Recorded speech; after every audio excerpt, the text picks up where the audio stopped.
오늘 이 본문은 우리가 새벽에 함께 나누었던 본문에 연결되는 부분이죠. 하나님께서 주신 승리와 축복에 화답하라 라는 제목으로 함께 은혜를 나누고자 합니다. 우리 한 절씩 좀 보면서 같이 은혜를 나누죠.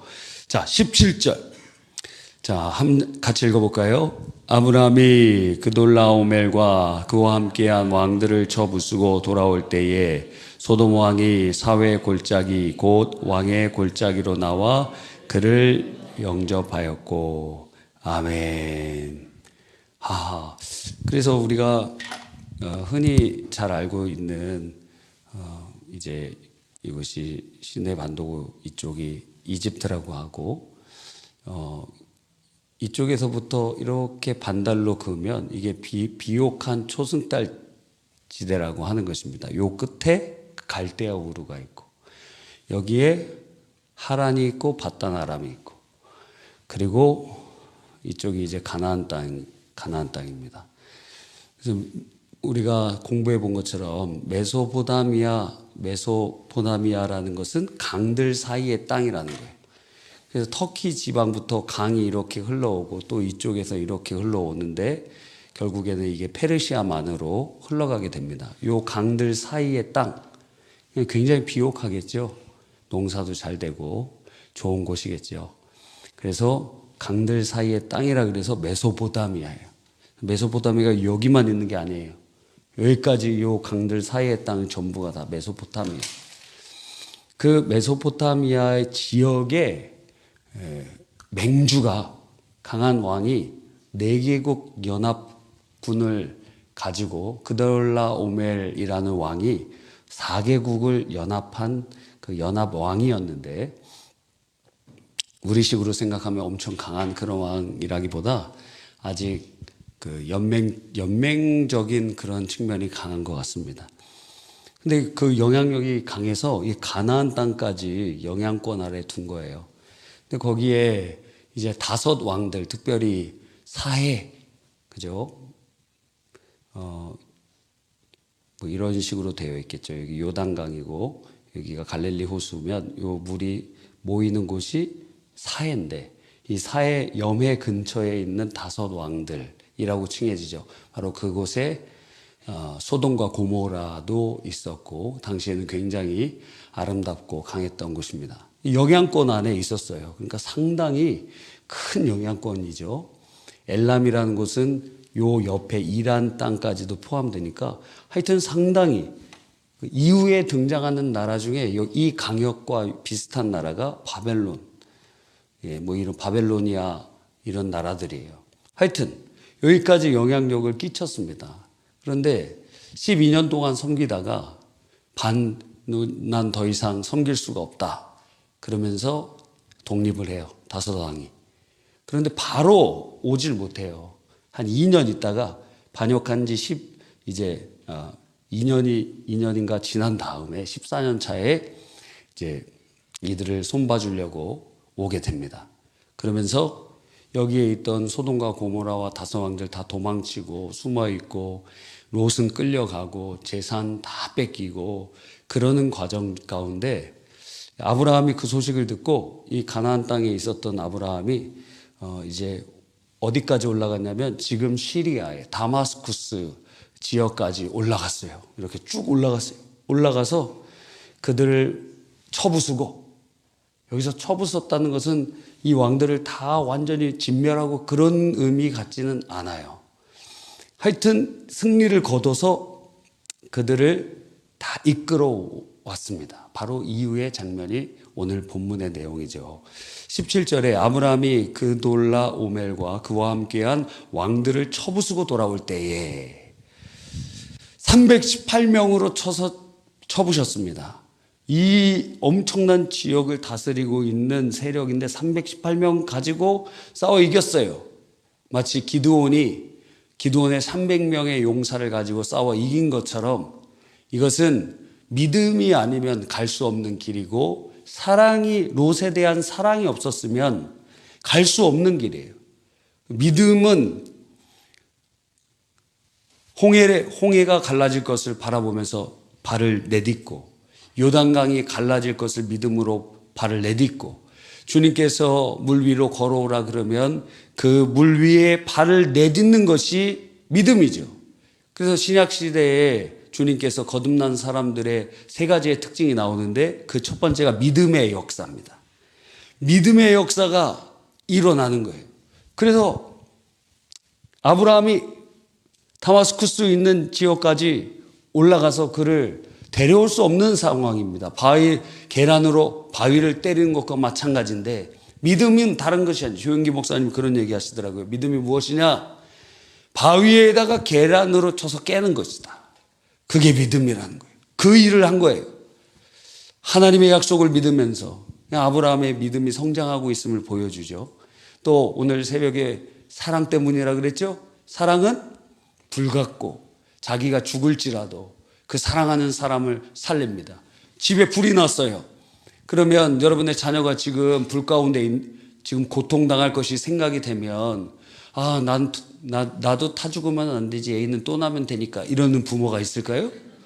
남편이 막 타 들어가고 있습니다. 남편 바꾸면 되니까, 이러는 배우자가 있을까요?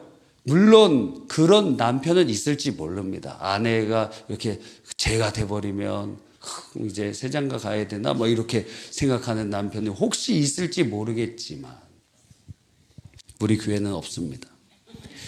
그런데 자녀가 그런 상태에 처해 있다면 누구든지 다 들어갈 거예요. 사랑이라는 것이 그래요.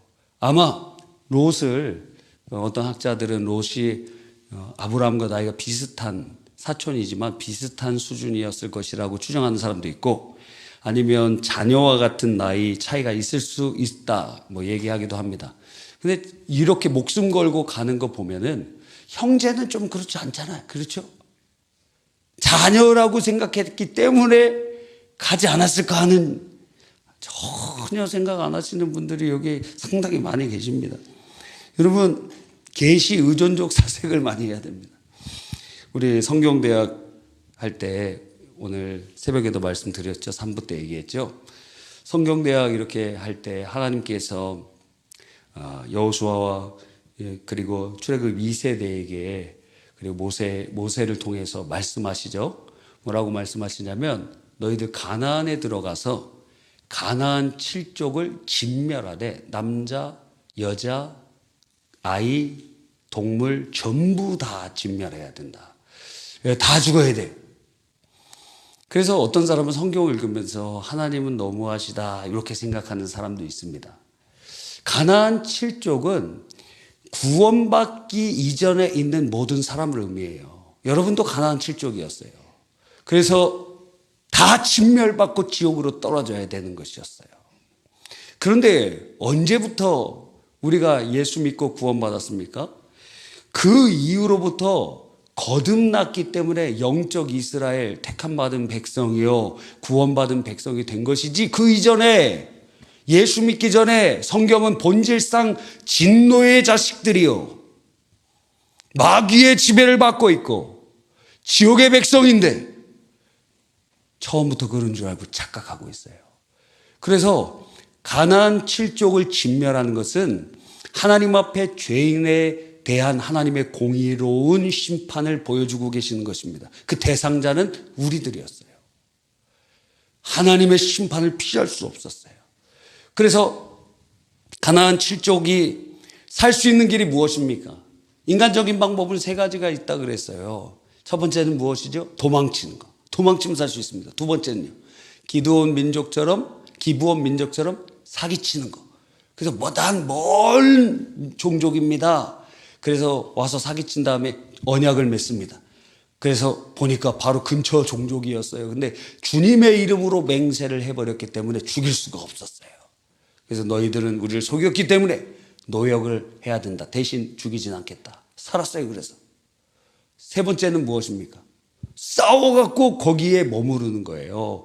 그래서 여호수아가 그 땅을 다 취했지만 그 안에 남아있는 종족들을 멸하지 못했기 때문에 그것이 이스라엘이 부패되는 근본적인 원인이 되었습니다. 그런데 이렇게 해서는 안 돼요.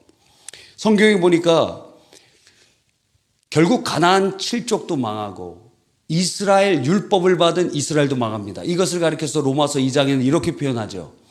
율법이 없는 자는 율법이 없이 망하고 율법 있는 자는 율법 있이 망할 것이다.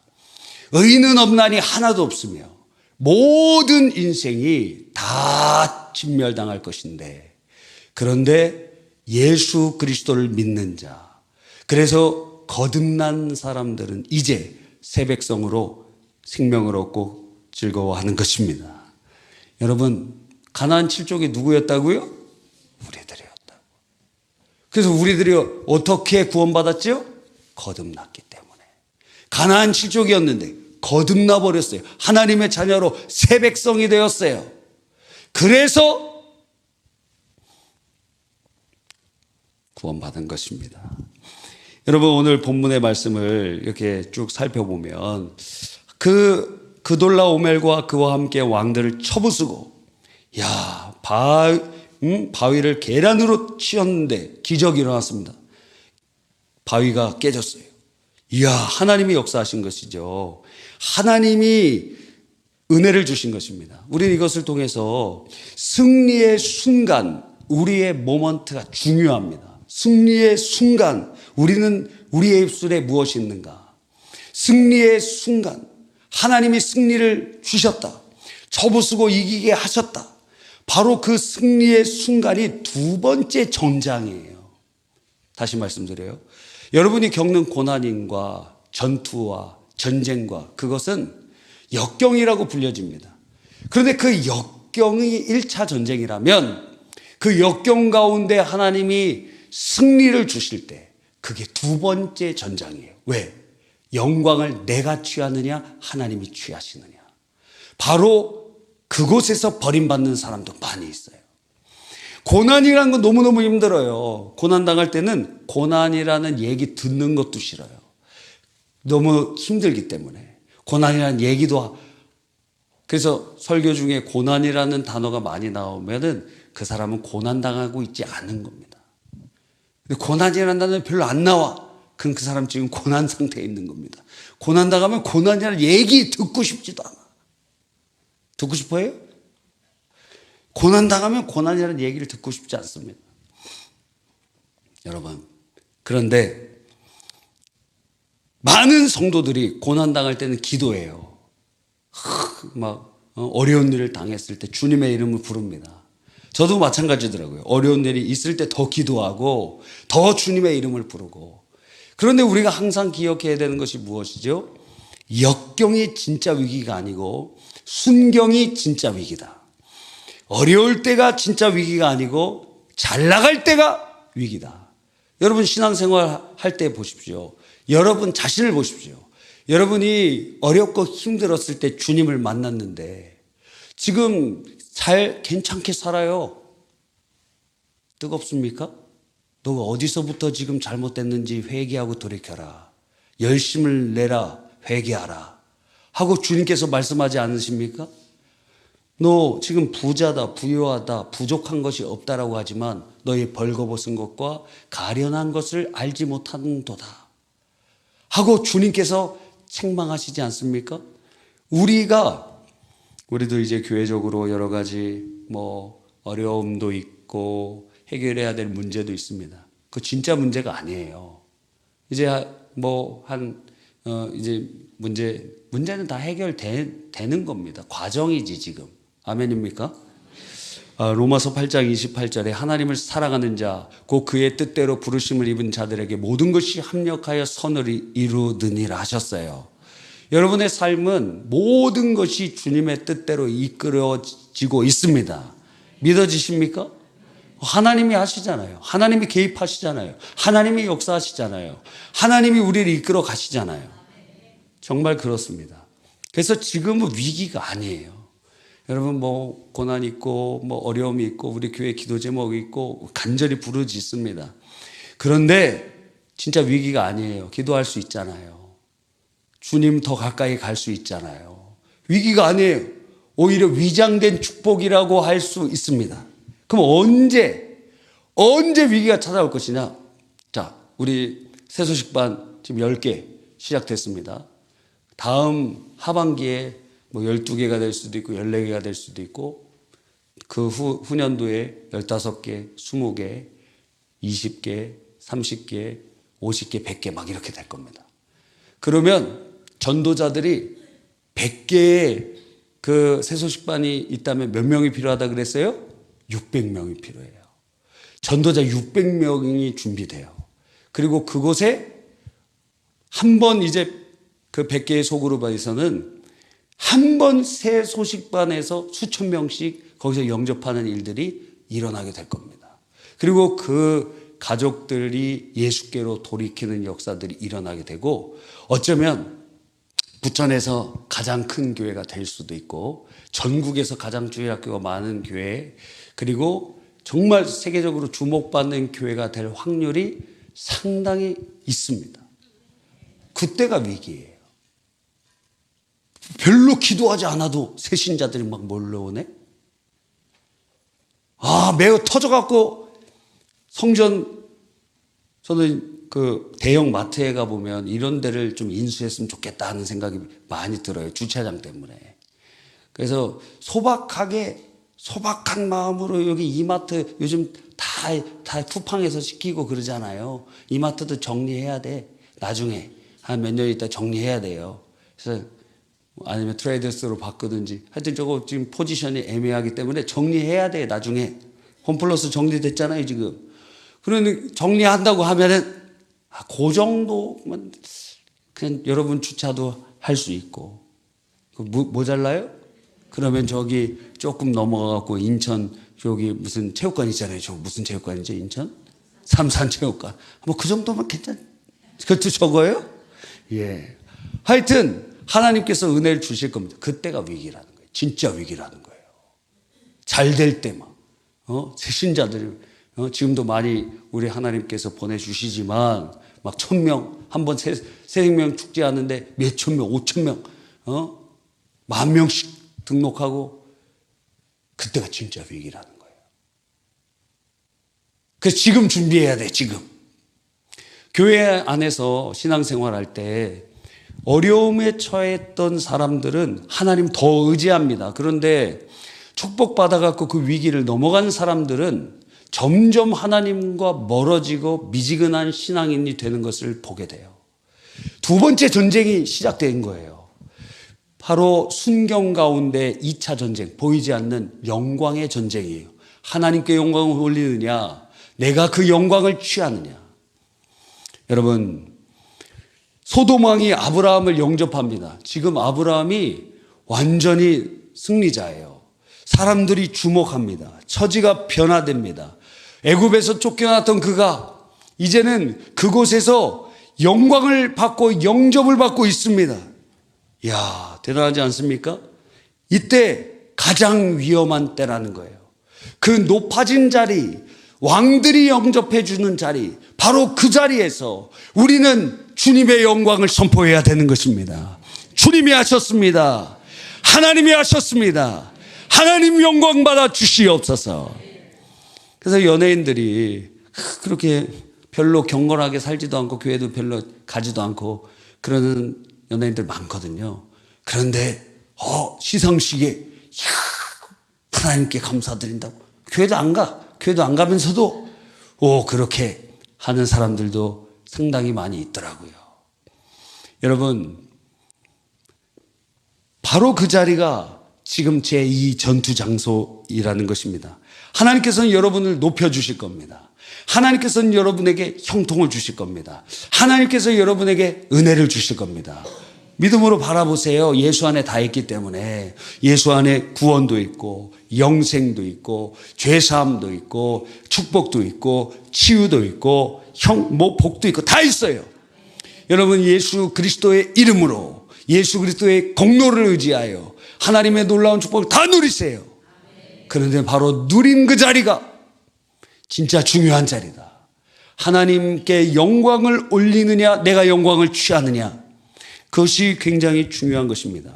그때 18절에 하나님께서 살렘 왕을 통해서 이렇게 얘기합니다. 살렘 왕 멜기세덱이 떡과 포도주를 가지고 나왔으니 그는 지극히 높으신 하나님의 제사장이었더라.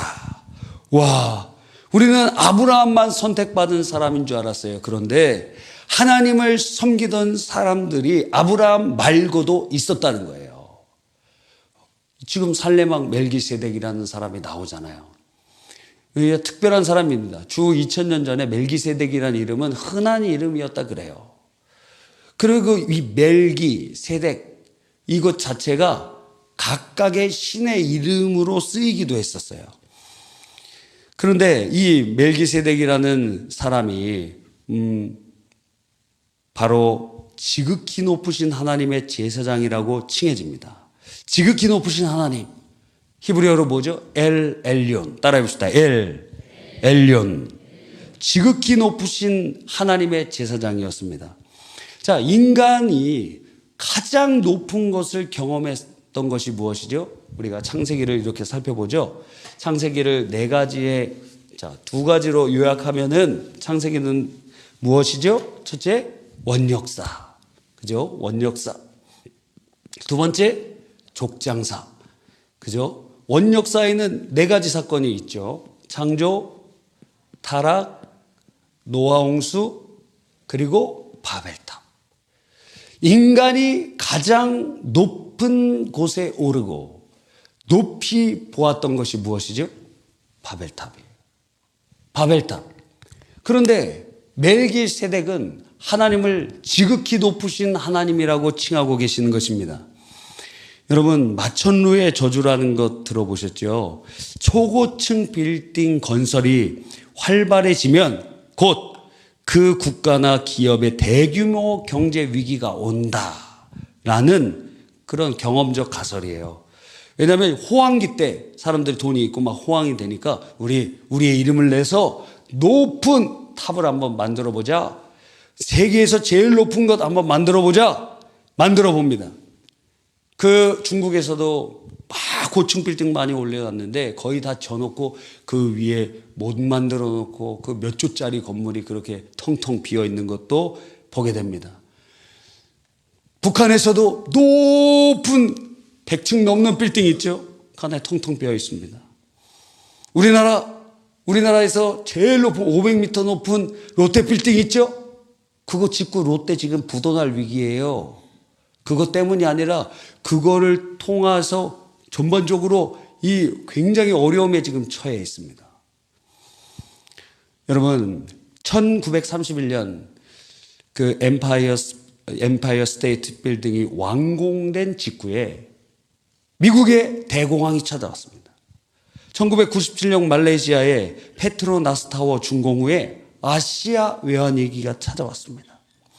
와, 물론 다 맞는 것은 아니지만 바벨탑 사건을 우리는 알고 있잖아요. 하나님께서 기업에 축복을 주시고 하나님께서 그 나라에 복을 주셨는데 나 잘 나가네? 나 이렇게 성공했네? 그러면서 자기의 이름을 내고 자기의 기업의 이름을 내고 자기의 영광을 드러내려고 높이 올리다가 주님이 쳐버리신다 이거예요. 느부갓네살 왕 하나님을 믿는 사람 아니었습니다. 헤롯 왕 하나님 믿는 사람 아니었습니다. 그러나 느부갓네살 왕이 자기의 바벨론 공중정원에서 쳐다보면서 이거 다 내가 했지. 나보다 위대한 왕이 누구야? 내가 다 했지. 했는데 주님께서 치시니까 그가 그냥 동물의 정신이 미쳐버린 거예요. 그래서 7년 동안 벌거벗고 풀을 뜯어먹고 손톱과 머리털이 막 길어지고 제정신이 아닌 상태로 그렇게 살게 되고 헤롯 왕이 사람들 앞에 호유하는데 사람들이 이것은 아첨하려고 사람의 소리가 아니고 신의 소리다 그러니 하나님께서 천사를 통해서 그를 치시니 벌레가 먹어 죽었더라 그랬어요. 그러니까 예수 그리스도를 믿든지 믿지 않든지 예수 그리스도는 왕 중의 왕이요 만왕의 왕이시기 때문에 주님의 영광에 있는 자리를 누군가가 빼앗으면 그게 사람이든지 기업이든지 나라든지 무너진다는 거예요. 여러분 무너지는 거예요. 연예인들이 일찍 죽어요. 왜? 자기가 영광을 취하면. 운동선수도 마찬가지예요. 자기가 영광을 취하면 일찍 죽습니다. 하나님께서 그냥 두시지 않아요. 물론 다 그렇다고 할 수는 없지만 하나님께서는 하나님 되심을 나타내세요. 그래서 항상 우리는 그 자리에서 주님을 높여야 되는 것입니다. 교회도 마찬가지라 그랬죠. 복습하는 시간입니다. 교회도 어떻게 해야 됩니까? 교회는 5가지를 하면 안 돼요. 첫째, 교회 이름 자랑하지 말라. 교회 이름 자랑하지 말아요. 교회 이름 자랑하면 어떻게 돼요? 이름이 불명예스럽게 하나님 만드세요. 왜 교회 이름을 자랑해요? 교회 머리 대신 예수님을 자랑해야지. 우리 교회 와봐. 저쪽 교회는 잘못됐어요? 이단이에요? 이단은 가면 안 되지. 근데 어떤 분은 자꾸 막 전도하더라고요. 어떤 그 교회에 성도들이 전도하는 거 봤어요. 우리 교회 목사님은 말씀이 너무너무 좋아. 근데 그 정도로 끝나는 게 아니라 처음 듣도 보도 못한 말씀을 그건 들어보지도 말고 그건 이단이야, 이단. 어떻게 같은 성경 같은 말씀을 하는데 딴 얘기를 해? 이단이지. 똑같은 얘기해야지. 예수 그리스도의 십자가의 복음의 그 진리를 얘기해야죠. 할렐루야. 교회 이름 자랑하지 마세요. 예수의 이름을 자랑하는 거예요. 교회는 예수님의 이름을 자랑하는 것이지 교회 자신의 이름을 자랑하는 것이 아닙니다. 교회 또 뭐 하면 안 되죠? 교인수 자랑하지 마세요. 교세 자랑하지 마세요. 뭐 몇천 명 모인다든지. 우리 교회 10,000명 이상 10만 명 이상 모여도 그거 자랑하지 마세요. 그 하나님이 보내주신 것이지 우리가 뭐 잘해서 그런 거예요? 우리가 뭐 특별해서 그런 거예요? 하나님이 보내주시는 거잖아요. 하나님의 자녀들이잖아요. 세 번째, 뭐 자랑하면 안 돼요? 교회에 프로그램 자랑하면 안 돼요. 프로그램. 우리 교회는 뭐 제자훈련해. 우리 교회도 제자훈련 사역훈련 하잖아요. 우리 그 페이스 아카이브 보니까 거기 제자훈련 사역훈련 하시고 이렇게 변화되신 모습들을 간증하는 거 보면 감동이 되더라고요. 근데 제자훈련 사역훈련에도 안 변하시는 분들도 계세요. 그럼 어떻게 해야 되죠? 또 들어야지. 변화가 목적이니까. 다시 정상으로 돌아서 또 들어야지. 변화될 때까지. 이번에 교재가 바뀌었기 때문에 다시 들어도 괜찮습니다. 자, 프로그램 자랑하면 안 됩니다. 뭐 제자훈련이든지 뭐 두날개든지 뭐 이런 거 자랑하지 말라. 예수만 자랑하라. 다른 거 하더라도 자랑하지 말라는 거예요. 왜 그런 걸 자랑합니까? 우리 교회 중고등부는 너무 재밌어. 왜 그걸 자랑하냐 이거예요. 그러면 안 돼. 뭘 자랑해요? 예수님만 자랑해요. 뭐 어떤 무슨 우리 뭐 등록 과정이 뭐가 좋고 뭐가 그런 거 얘기할 필요가 없어요. 네 번째, 교회 건물 자랑하지 마세요. 사랑의 교회 건물 보니까 되게 좋더라고요. 가보니까 백화점 같아요. 백화점. 2번인가 가본 것 같습니다. 모임도 있고 북한 선교 관련돼서도 있어갖고 가봤어요. 근데 그렇게 뭐 크진 않더라고. 근데 강남에 있기 때문에 굉장히 뭐 지금 지면은 한 1조 정도 든대. 지금 지면. 그 당시에 한 1,500억이라 그랬는데 나중에 보니까 한 3,000억 정도 되는 것 같아요. 뭐 토지나 건물이나. 근데 문제는 무엇이냐면 다 헌당을 했어요, 벌써. 그러니까 욕하면 안 돼. 그 성도들이 진 거니까. 성도들이 하나님의 은혜를 받고 자원해서 섬겼기 때문에 욕하면 절대 안 됩니다. 그러나 교회 건물 자랑하지 마세요. 우리나라에서 단일 건물로 성도들이 가장 많이 모이는 그러한 건물을 갖고 있는 것이 베레아 2단 성락교회입니다. 그래서 여기서 이제 그 기차 타고 이렇게 가다 보면은 어디 이렇게 세계 지도가 있는 건물이 보여요. 저도 지하철 타다가 저게 뭐지? 딱 지나갔는데 건물이 되게 커요. 그래서 세계 지도가 이렇게 쫙 돼 있어요. 건물이. 안에 수만 명이 앉을 수 있는 그러한 건물로 되어 있는데 귀신파 2단 건물이에요. 이단들도 그렇게 모입니다. 교회 건물 자랑하지 마세요. 교회 건물. 그럼 교회 건물을 그냥 마음대로 하라는 게 아니에요. 여러분 집보다는 좋아야지. 맞아요, 틀려요? 우리 아버지의 집이 여러분 집보다는 좋아야 될 것 아니에요? 여러분 집에다가 대리석 깔았는데 우리 지금 이거 뭐라 그러죠? 이거 도끼다시라 그러나? 하여튼 뭐 이거 뭐라 그래? 여기 다 여러분 집보단 좋아야지. 의자 이거 우리 들어올 때 한 겁니다. 96년도에 한 거 요거 30년 넘었어요. 그렇죠? 리모델링 해야 돼요 지금. 와 여기 본당 리모델링 하는데 몇십억 들어요. 예, 한 4, 5년 전에 우리 리모델링 하려고 했는데 그때 한 10몇억 든다 그랬어요. 근데 지금은 한 2배 막 이렇게 될 거예요. 와. 근데 리모델링 할 돈 있으면은 여기 앞에 인도 선교센터부터 먼저 줘야 될 것 같아요. 하여튼 교회 건물 자랑하면 안 된다. 그러나 여러분 집보다는 좋아야 된다. 예, 이게 양심이 있지. 교회가 우리 집보다도 안 좋으면 되겠느냐 이거예요. 그러나 교회 건물 자랑하면 안 된다. 신천지 본부가 교회 건물이 신천지 본부 건물이 분당인가 어디에 있더라고요. 본부 건물. 그거 원래 교회였어요. 신천지가 아니라 하나님의 교회. 그 본부 건물이. 우리 교단 건물이었나 그랬어요. 되게 크게 졌는데 빚을 감당하지 못해갖고 어때요? 이야, 그 동네에서 제일 큰 교회 건물인데 그게 이단에게 넘어갔습니다. 이단들은 협상하지 않아요. 깎으려고. 더 줘. 이거 30억짜리 건물, 50억짜리 건물, 100억짜리 건물. 얘를 100억짜리 건물이잖아요. 그러니까 우리는 한 80억에 사겠습니다. 뭐 75억에 사겠습니다. 거기는 150억 줄 테니까. 현찰로 줄 테니까. 바로 계약하자 그래요. 5번째. 교회 담임 목사 자랑하면 안 됩니다. 뭐 우리 교회는 크게 상관이 없기 때문에 뭐 금방 넘어가도 됩니다. 오직 예수님만 자랑해야 돼요. 예수님만 자랑해야 돼요. 할렐루야. 주님만 자랑하세요. 여러분의 아브라함이 승리를 가지고 왔던 그 자리에서 지극히 높으신 하나님을 찬양하라고 누가 얘기해요? 멜기세덱이 얘기하는 거예요. 어쩌면 실수할 수도 있었어요. 그런데 멜기세덱이라는 하나님을 믿는 또 다른 어떤 사람을 주님께서 세워놓으셔서 그가 아브라함이 하나님을 찬양하도록 만드는 거예요.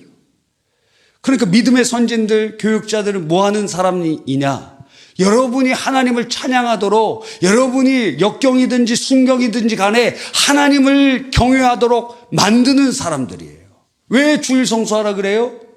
왜 신앙생활 똑바로 하라 그래요? 여러분이 어느 상황이든지 주님의 이름을 높이고 주님께 영광 올리는 사람으로 만드는 일이 바로 우리의 사명이기 때문에 그런 것입니다. 여러분, 너무도 중요한 것입니다.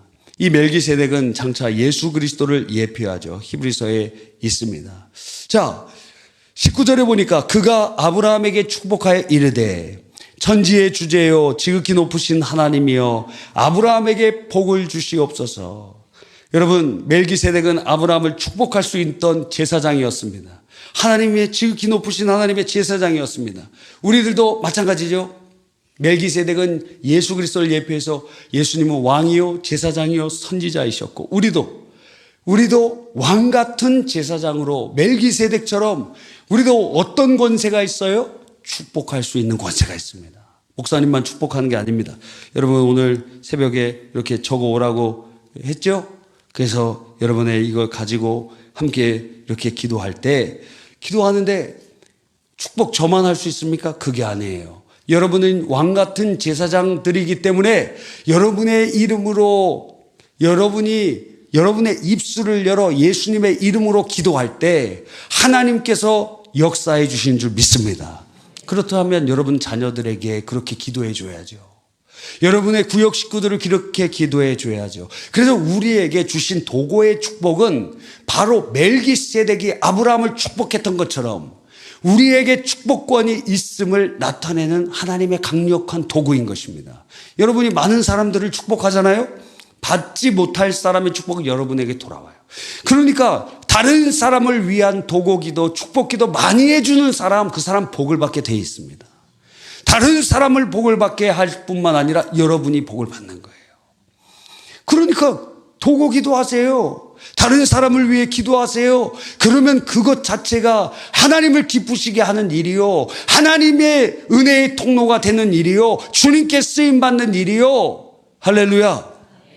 여러분은 왕같은 제사장이기 때문에 그런 것입니다. 그가 이렇게 고백하죠. 하나님은 어떤 분이세요? 천지의 주제시요 이랬어요. 히브리어로 코네. 하나님께서 모든 만물을 창조하시고 다스리시는 분임을 고백하고 있는 것입니다.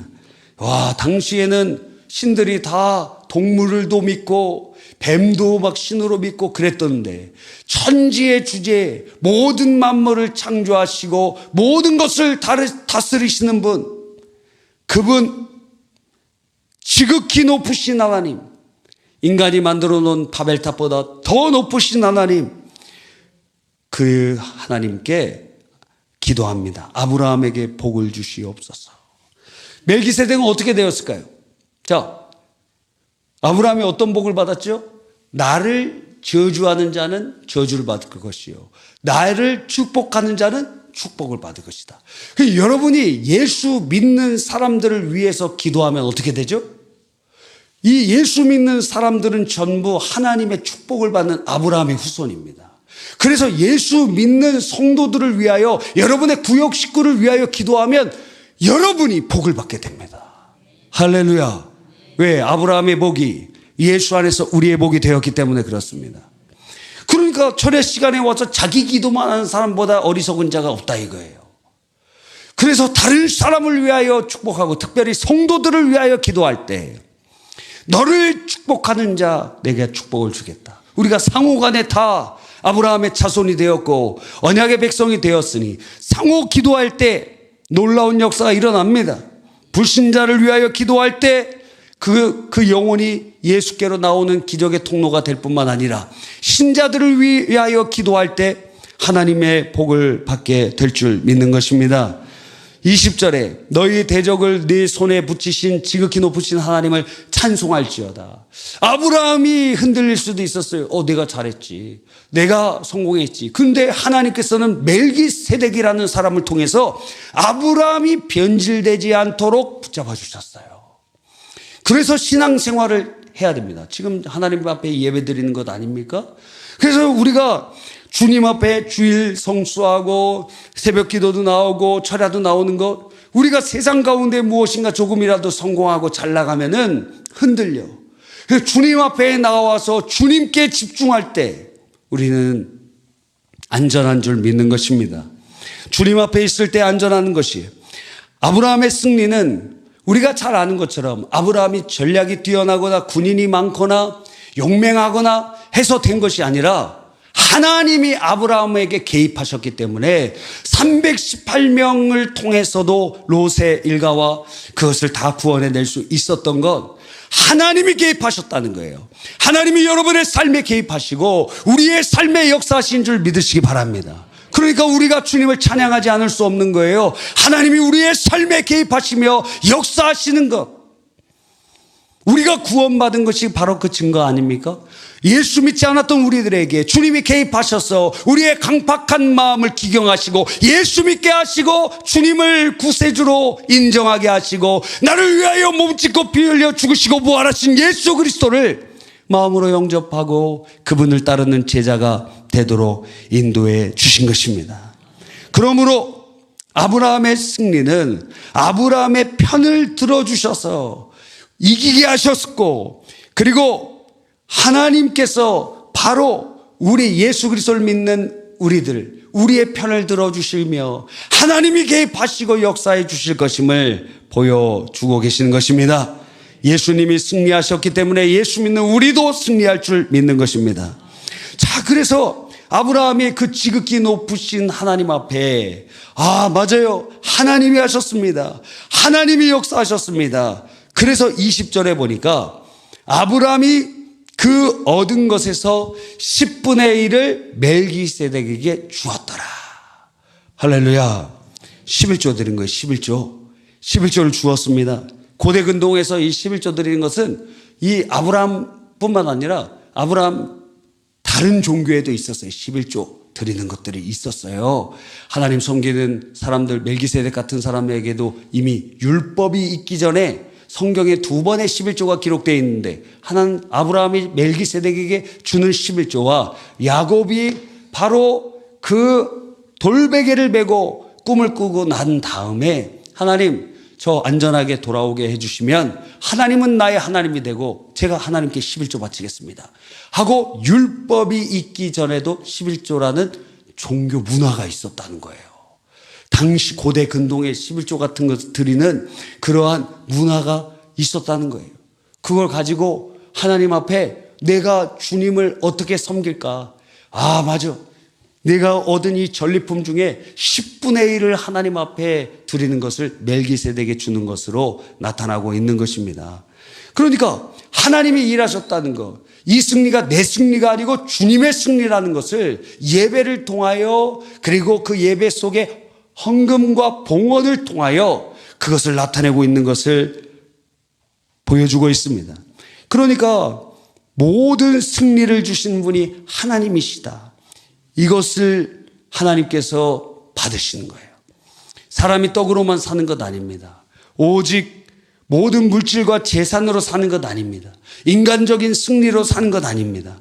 하나님의 힘으로 살아가는 것입니다. 하나님이 개입하셔야 살 수 있는 것입니다. 하나님이 역사하셔야 살 수 있는 것입니다. 할렐루야. 저도 교회적으로 여러 가지 일들을 이렇게 보면은 답답할 때도 많아요. 뭐 총회에 대해서, 노예에 대해서, 또 여러 가지 세상 관련되어 있는 법적인 모든 것들을 생각해 볼 때 답답한 일이 많이 생각이 들 때도 있습니다. 그런데 분명한 것은 무엇이냐면 하나님께서 개입하고 계시다는 거예요. 하나님이 역사하신다는 거예요. 하나님께서 승리를 주신다는 거예요. 믿어져요, 안 믿어져요? 우리 성도들은 확실히 믿어지잖아요. 별로 그래서 관심을 두지 않습니다. 예, 공동회를 왜 이렇게 자주 하느냐? 다 필요해서 자주 하는 거예요. 2번도 하고 3번도 하고 10번도 하고, 될 때까지 하는 거예요. 될 때까지. 예? 얼마나 피곤합니까? 짜증도 나고.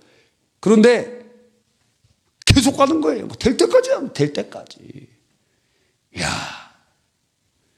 여러분, 우리 모두가 그 승리를 주신 하나님을 영화롭게 하고, 아브라함은 2가지로 했어요.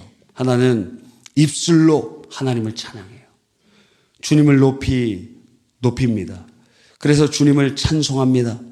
22절에 천지의 주제시여 지극히 높으신 하나님 여호와께 내가 손을 들어 맹세한다 그랬어요. 하나님을, 우리의 입술은 하나님을 찬양하기 위하여 있고, 2번째가 바로 11조 드린 거예요. 여러분도 헌금 생활 너무 잘하고 계세요. 우리 교회 성도님들은 딱 이렇게 보면 알아요.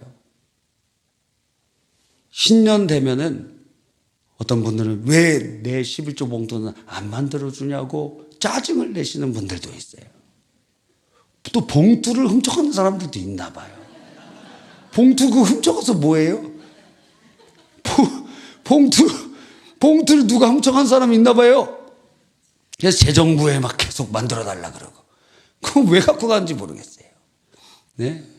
그냥 없으면 짜증내지 말고, 여러분이 그냥 거기 기독교 서점 가갖고 만들어갖고 자기 이름하고 거기다 꼽아놓으면 되잖아요. 물론 재정부에서 잘 해주지만 말입니다. 아니면 그냥 매주 내는 거기다가 11조라고 적어갖고 내면 다 됩니다. 예. 그런데 어떤 분은 왜 내 11조 봉투 어디 갔냐고 막 짜증을. 근데 만약에 교회 등록한 지 얼마 되지 않았는데 그분한테 11조 봉투 막 만들어주면서 꼭 내야 된다, 시험 들어서 안 나와요. 어떤 사람은 봉투를 안 만들어줘서 시험 들고, 어떤 사람은 만들어줘서 시험 들어요. 근데 이 철야에 오신 분들은 거의 대부분 안 만들어주면 시험 드는 사람들이다 이거예요. 그러니까 잊어버리면 알아서 채워서 하시길 바랍니다. 그리고 거기 빈칸은 이전에 낸 거 확인해 달라고 해서 그 도장 찍으면 되잖아요. 예? 그 뭐 이렇게 모으세요. 매년 나 얼마 11조 했나. 네?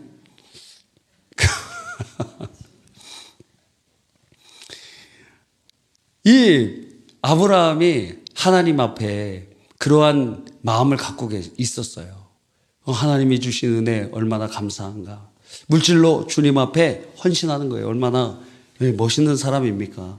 여러분도 그 멋있는 아브라함의 자손들이어서 헌금 생활에 너무 열심히세요. 어떨 때는 어떤 분의 이런 헌신을 보면은 와, 막 이런 헌금 받아도 되는 헌금인가 하는 생각이 들 때도 많이 있어요.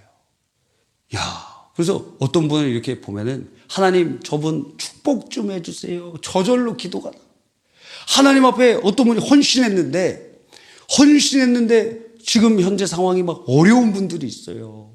그럼 마음이 하나님 복을 주십시오. 저절로 기도가 나와요. 저절로. 예? 그래서 여러분은 저한테 혹은 다른 부목사님들 예배 인도할 때 눈 뜨고 기도해달라고 해야 됩니다. 왜? 여러분 보면서 기도해야지. 예? 눈 감고 기도하면 누구 왔는지 그냥 앞에 몇 명만 잔상에 남아요. 어떨 때는 눈 뜨고 기도합니다. 그래서 이런 사람 보면서 기도해요. 딱 얼굴 보면 이 사람은 축사가 필요하다. 이 더러운 귀신아 떠나가라.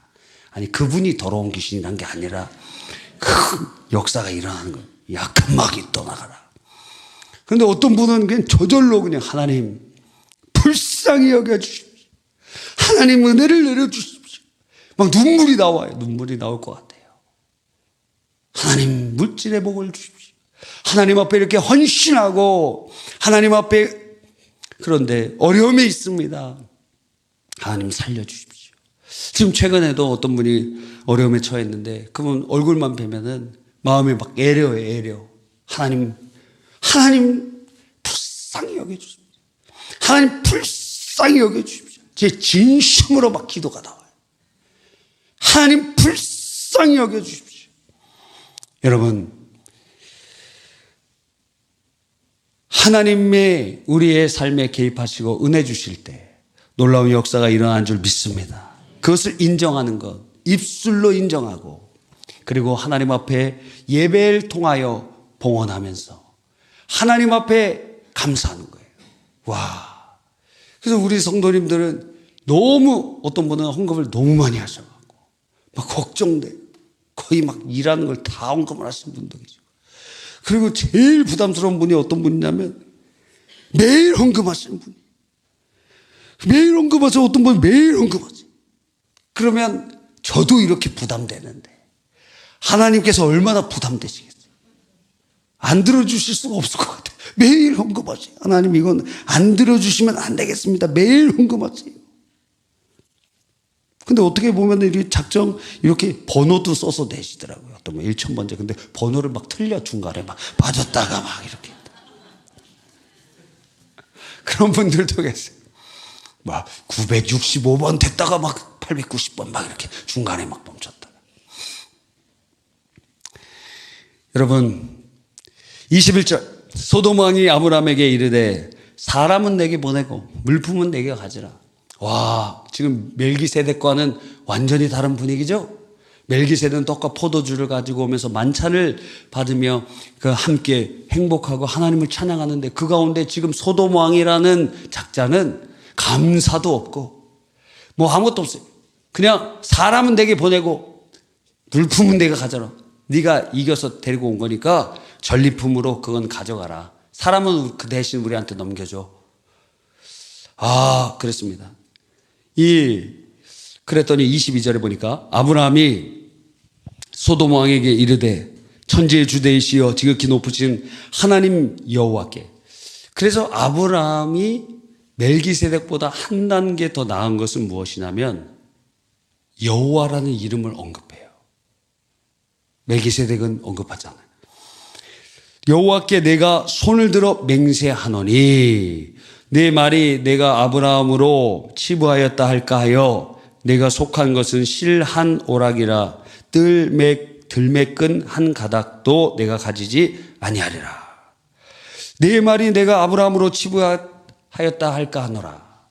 아브라함이 지금 뭔가 컴플렉스가 있습니다. 무슨 컴플렉스죠? 동네 그 가나안 사람들이 거부가 애굽에서 올라왔는데 보니까 굉장히 부자더라. 어떻게 부자가 됐대? 아내 팔아서 부자 됐대. 아내 팔아서 부자 됐대. 그러니까 아브라함은 그러한 컴플렉스가 있는 거예요, 지금. 아내 팔아서 부자 됐대.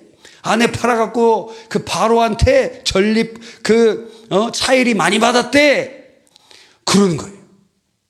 지참금을 많이 받은 거예요. 야, 그래서 노예도 받고 금도 받고 은도 받고 보석도 받고 누구 팔고?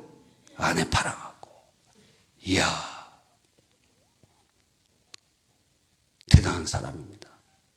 근데 그 소문이 안 날 수가 없지. 그렇죠? 그러니까 아브라함이 있는 지역에 뒤에서 욕해요. 야, 쟤 아내 팔아서 저렇게 부자 됐대. 나도 그럼 아내 한번 팔아볼까? 막 이러는 거예요.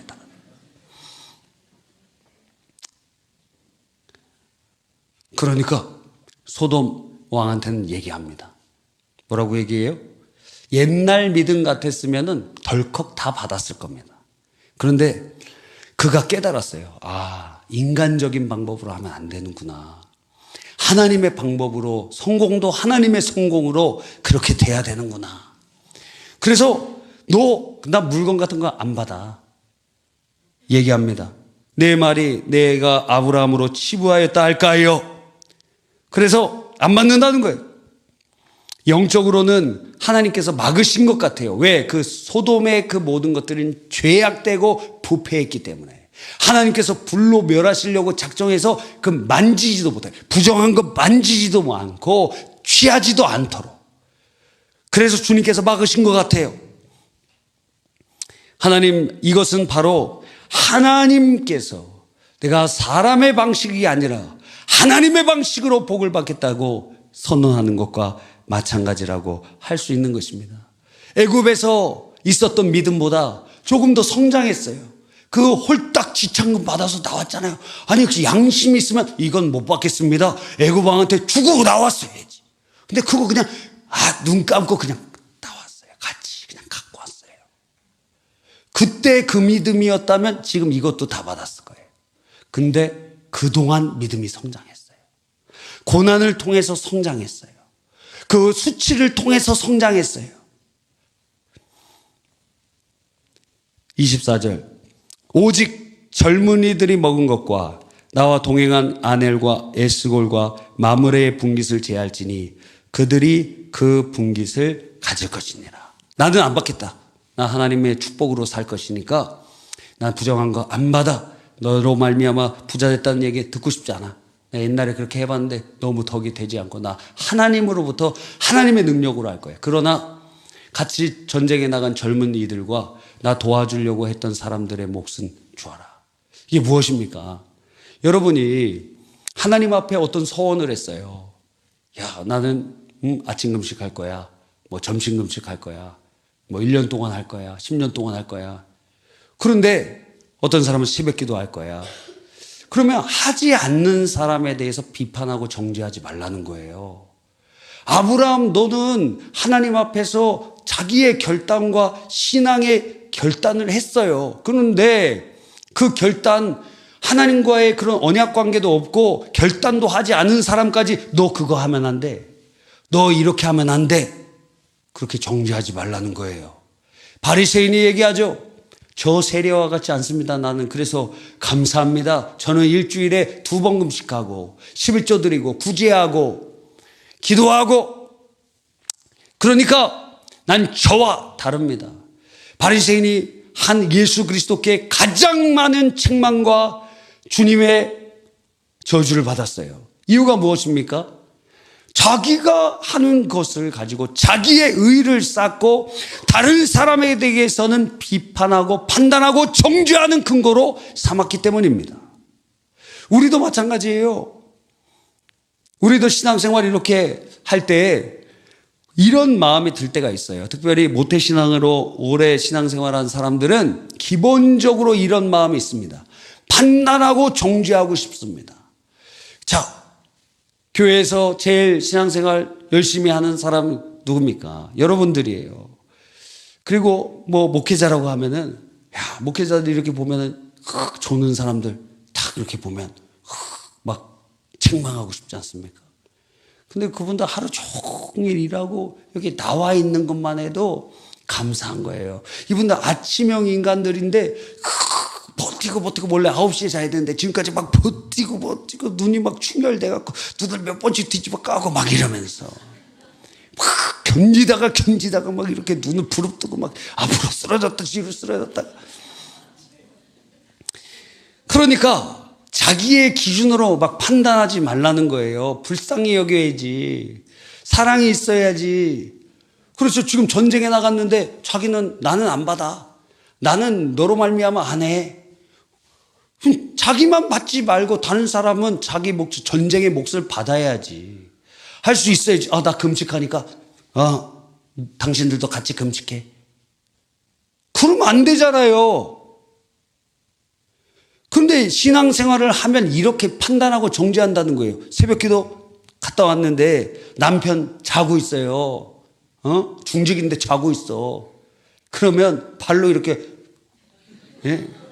카프킥을 차면서 아니 기도해야 될 때 기도해야지. 그렇게라도 기도해야지. 자주라도 기도해야지. 뭐 하는 거냐고 도대체. 하지 말라는 거예요. 그렇게 하지 말라는 거예요. 그럼 어떻게 해야 돼요?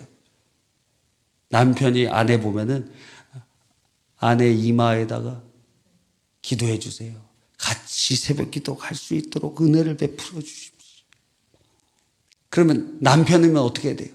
발을 붙잡고 기도해 주세요. 하나님 이 발이 같이 새벽 기도 가는 발이 되게 하여 주십시오.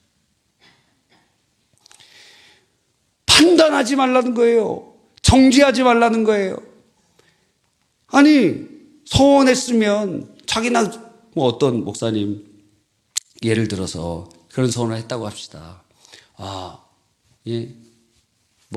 저도 그런 이제 서원을 했는데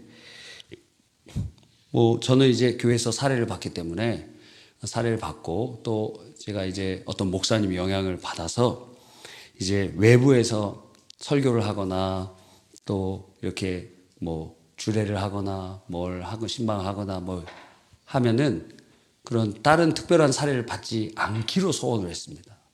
소원을 했어요. 그러면 그건 나랑 하나님과의 관계지. 다른 목사님 주례하고 주례비 받는 것 나쁜 거예요?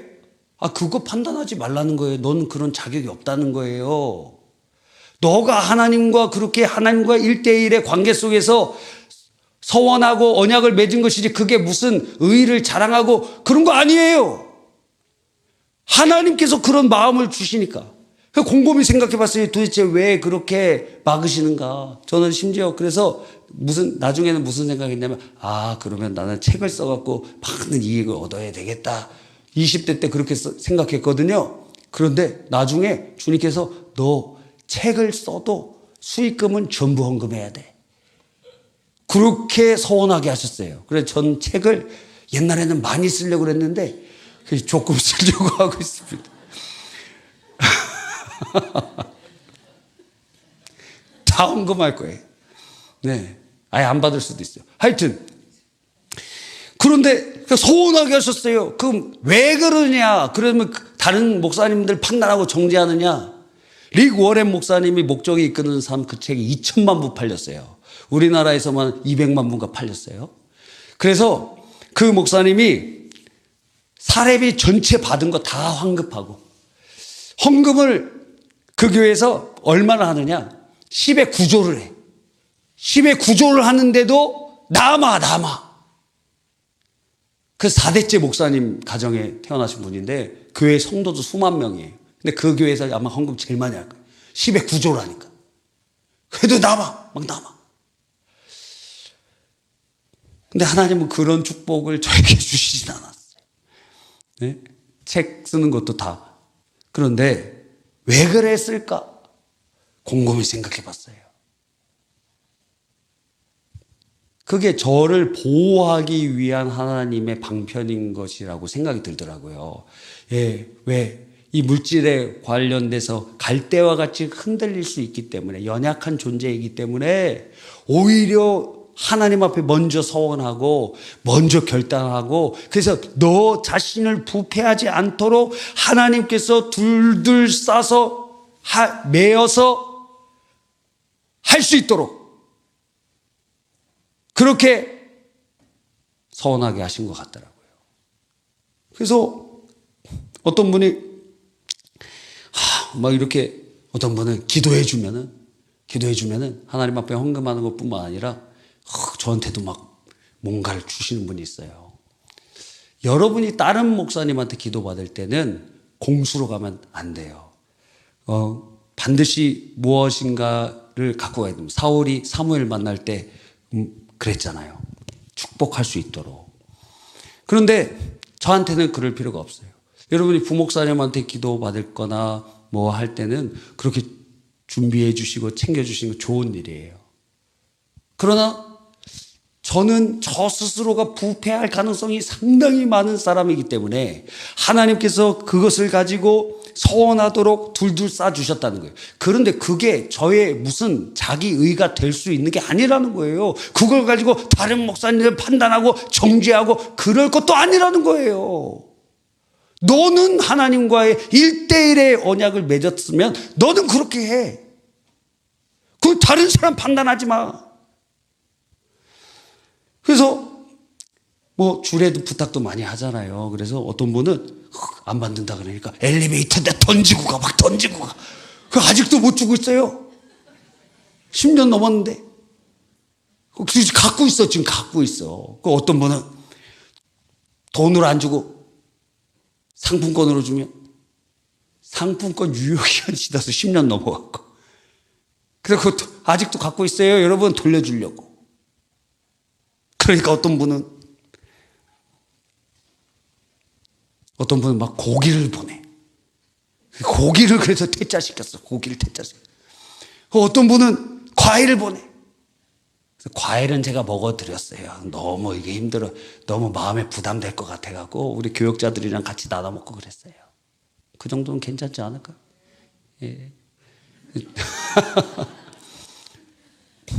달라는 게 아니에요. 과일도 주지 마세요. 그거 다 저 혼자 양심에 걸리기 때문에 다 교육자님들이랑 같이 그렇게 합니다.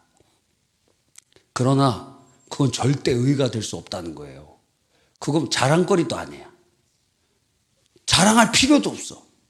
그건 나랑 하나님 사이에 하나님께서 나를 보호해 주시기 위한 장치지, 그게 무슨 판단하고 뭐 자랑하고 그거 아니야. 다른 사람 그렇게 하는 거, 여러분이 어떤 목사님, 주례 목사님 세워놨어요. 그러면 여러분이 정성을 다해갖고 탁 해드리지. 얼마 드리면 될까? 예? 좀 더 쓰세요. 한 100만 원 드리세요. 100만 원한테. 예? 한 50만 원 하고 100만 원 드리고. 언제? 결혼 몇 번 시킬 거예요? 한 번에 끝내야 될 거 아니야. 맞죠? 좀 세게 쓰라 이거예요. 기도하시는 목사님, 예? 한 50만 원 드리고, 좀 더 쓰라는 거예요. 여러분이 쓰려고 한 것보다 그게 20만 원이면 30만 원 하고, 30만 원이면 50만 원 하고, 50만 원 하면 100만 원 하고. 하라는 거예요. 좀 더 째째하게 하지 말고. 제가 안 받으니까 이렇게 얘기하는 거예요. 다른 분들한테 그렇게 하라고. 그런데 우리 목사님은 안 받는데 저 목사님은 받으시. 부패했어. 그렇게 판단하지 말라는 거예요. 여러분, 그 죄가 아니에요. 마땅히 여러분들이 하고 섬길 수 있는 거예요. 멜기세덱에게 아브라함이 11조 바쳤잖아요. 그럼 바치지 말아야지. 그러니까 자기가 안 받는다고 다른 사람 판단하고 정죄하는 거, 그게 바리새인이에요. 나쁜 사람이에요. 그러면 절대 안 돼. 여러분도 마찬가지예요. 여러분의 신앙생활에 우리 교회에서도 어떤 분이 하나님 앞에 서원을 했어요. 나는 아파도 절대 약을 먹지 않겠습니다. 그거 자기가 하나님과의 관계예요. 그럼 안 먹어도 됩니다. 먹지 마세요. 뭐 쓰러지고 넘어지고 뭐 콜레라 걸리고 뭐 다 댕기봐. 약 안 먹어도 돼. 왜? 하나님 앞에 서원해서 그렇게 해서 죽으면 죽으리라. 근데 다른 사람까지 판단하면 안 되지요. 나는 돼지고기를 안 먹겠습니다. 자기가 소원했어요. 그런데 돼지고기 먹는 사람들, 저 부정한 자들 막 부정한 자. 그렇게 판단하지 말라 이거예요. 판단하지 말라. 할렐루야. 그러니까 이게 우리 안에 굉장히 중요한 것입니다. 아브라함이 자기와 동행한 자들에 관해서 그렇게 헌신하고 그들의 몫을 챙겨주었어요.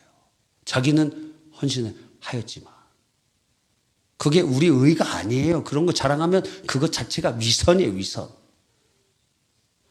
그러니까 여러분 이 말씀을 꼭 기억하시면서 믿음의 놀라운 역사가 이루어지기를 간절히 바랍니다.